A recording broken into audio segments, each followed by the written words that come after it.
Well, ladies and gentlemen, what you're looking at today are replacement side marker lights for the front end of my C10, 81 C10. They go into the hall. You may remember my video where I was flunked on the inspection, or not. They didn't write me up for it. They didn't charge me for the inspection, but they said these had to be replaced.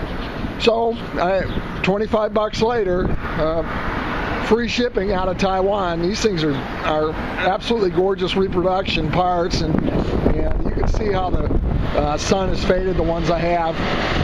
They're dented up pretty good, got dirt inside them. This one was working, it just didn't show good light, apparently, with the dirt in there, and of course this one wasn't working because the wire's cut. So I'll be fixing that, and it's going to look better with these new pieces parts in it.